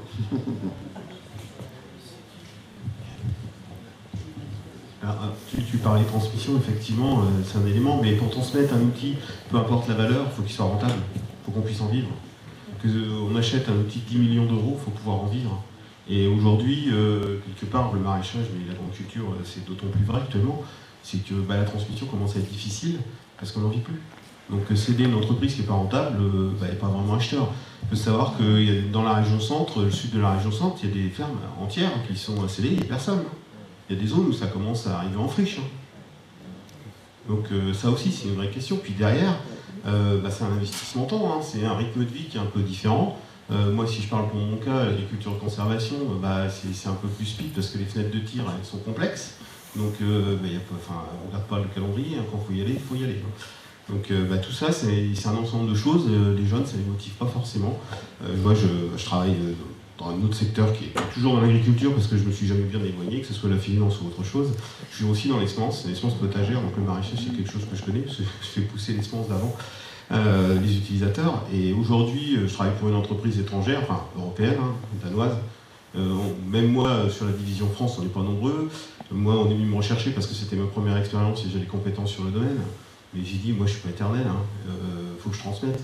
On a cherché des jeunes, on a trouvé personne. On a mis 4 ans d'annonces divers et variées, on a tout essayé. Personne n'est voulu s'y mettre. Et au Danemark c'est pareil, l'équipe technique, 52 ans. Et on vieillit tous les jours un peu plus, moi je suis dans la moyenne. Donc ça aussi, c'est-à-dire que l'agriculture n'attire plus, aussi bien par l'image qu'elle a, la rentabilité, un ensemble de choses. Et c'est une vraie question, la transmission. Je sais pas, moi, tout à l'heure je l'ai dit, c'est pas dit que j'aille jusqu'à la retraite aujourd'hui, je peux arrêter en cours de route et faire autre chose. Ça s'appelle rebondir, et c'est comme le changement climatique, il faut s'adapter. Mais voilà, c'est une vraie question. On a des exploitations aujourd'hui qui arrivent au bout. Alors il y en a qui ne veulent pas le voir, qui sont dans le déni, c'est ça, ils disent on veut continuer. Et tout à l'heure, Jacques le disait, côté collectif, moi quand j'ai relancé la CUMA avec Fred, on a dit il y a le côté humain, parce que ça aussi, ça nous inquiète, à qui on va transmettre. On va remonter une CUMA. Moi je suis parti, il y a un peu de chimie, on utilise du désherbage mécanique, moi j'appelle ça le sulfate d'acier, ça fait bien, mais voilà, mais moi on utilise différentes solutions, mais ce qu'on veut, nous, c'est transmettre aux jeunes. C'est ça notre idée, et là, les jeunes ne sont pas toujours... Il y en a quelques-uns, je ne dis pas qu'il n'y en a pas du tout, mais ça attire pas, quoi. C'est pas girly, quoi. Non, c'est dur. C'est pas si dur que ça, mais c'est vrai que le volet stress, il est quand même vachement fort, parce que si on prend le côté financement, un financier, il n'aime pas l'irrationnel. Enfin, c'est comme l'État d'ailleurs, il faut que tout soit cartésien et prévisible et organisable. Et nous, on est dans un métier qui est de moins en moins prévisible et organisable avec le changement climatique, parce qu'on travaille avec du vivant, et lui, il s'adapte, mais nous, il faut qu'on s'adapte à lui, et le consommateur aussi, parce que les choses vont évoluer. On a une intervention dans le public, et là, si on a 2-3 minutes après, peut-être pour les attentes des consommateurs, en quoi les consommateurs et ce qu'ils peuvent attendre est important pour modifier vos pratiques, peut-être, si on a juste un peu de temps après. Oui, on entend beaucoup parler des Chinois qui achètent les terres. Et aussi, est-ce que vous connaissez Terre de Liens et quel rapport vous avez... Enfin, Terre de Liens, c'est une solution aussi pour la transmission.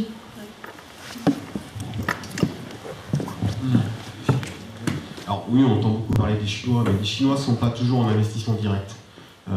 Effectivement, le Chinois est commerçant, il est partout, d'ailleurs, il connaît très bien l'agriculture. Il a des capacités de guerre économique aujourd'hui. On prend, que ce soit en maraîchage ou autre, tout est utilisable, le guidage, on utilise la technologie GPS. Aujourd'hui, ils vendent des technologies GPS assez abouties, les Chinois en France, à des prix discount en fait. Et ils sont en train de pénétrer le marché tout doucement, et ils maîtrisent bien toutes les infos agricoles. Après, ils ne vont pas investir directement sur le terrain, parce qu'ils savent qu'on les attend au coin du bois, et puis il y a des volets législatifs en France où on protège quand même certaines choses. Ça ne se fait pas comme ça, mais effectivement, ils sont en embuscade, quoi. Je le disais tout à l'heure, l'alimentation, c'est une arme aussi. Pour conclure, peut-être faire un dernier tour de table, si en quelques mots, vous pouvez... Oui, ça, à l'occasion, on peut aussi réagir dessus. Mais si vous avez quelque chose à dire de ce que les consommateurs, parce que nous on est tous des consommateurs, est-ce que vous avez des attentes par rapport aux consommateurs? Est-ce que vous avez des messages à leur dire? Est-ce qu'ils doivent changer quelque chose? Est-ce que profitez-en?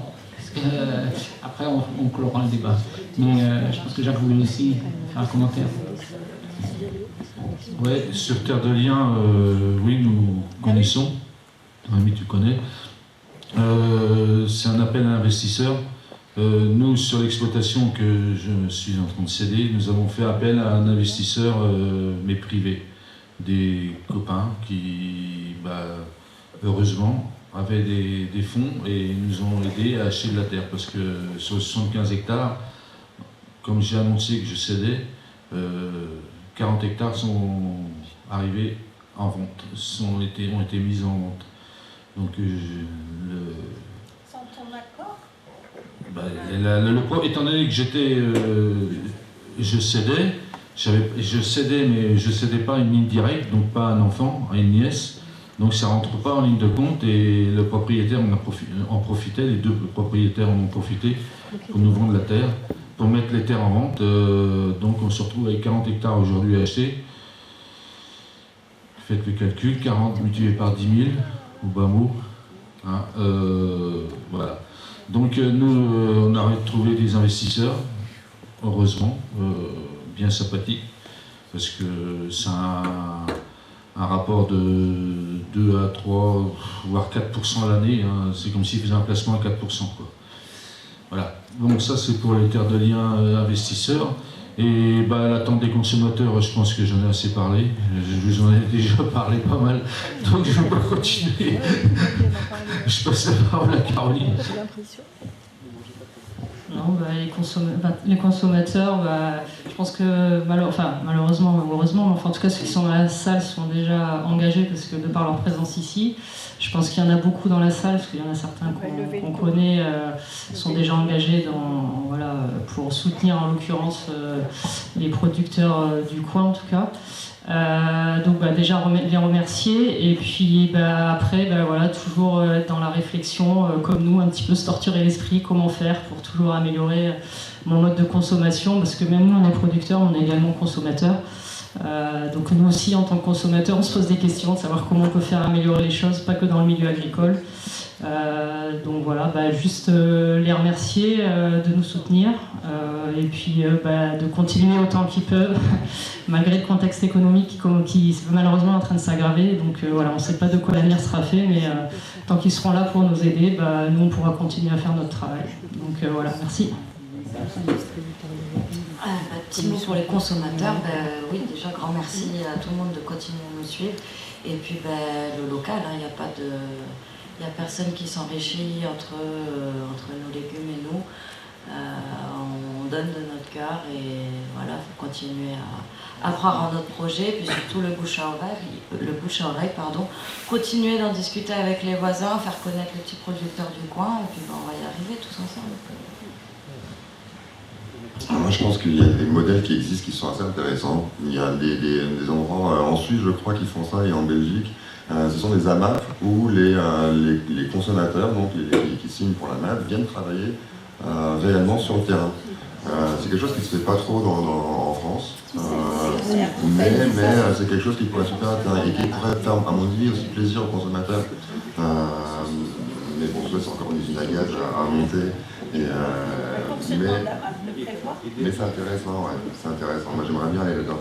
Nous on fait des paniers à la carte. Cette année, on a décidé de faire des paniers à la carte parce que c'est vrai qu'on est tous dans le monde du click and collect.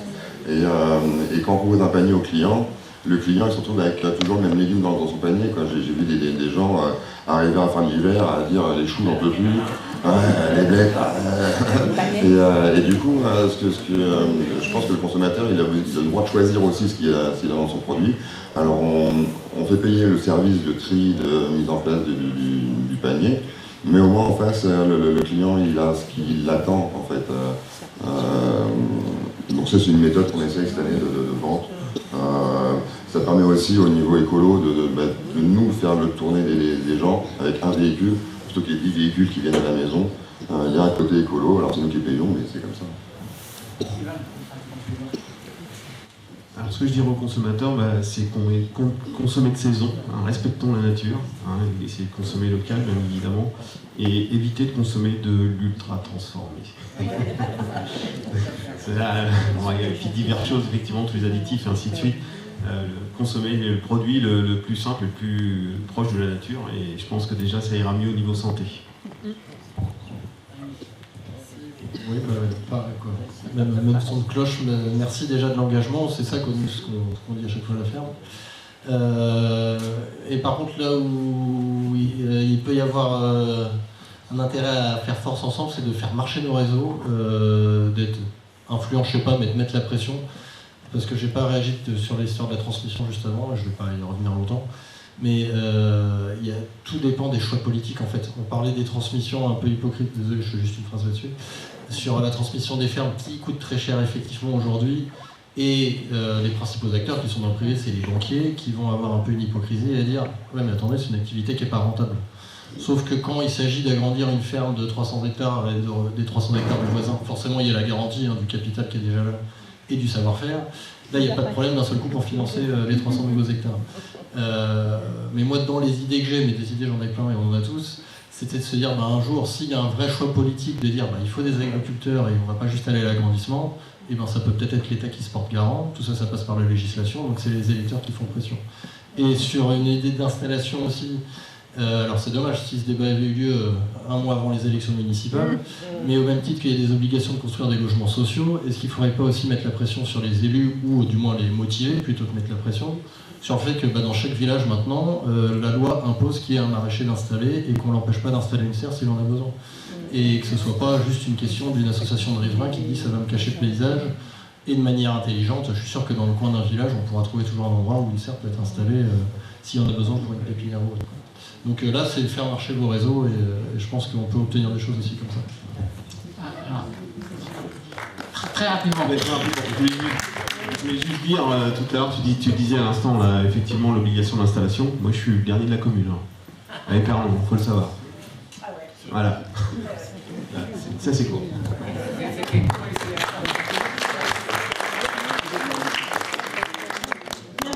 Merci beaucoup à vous.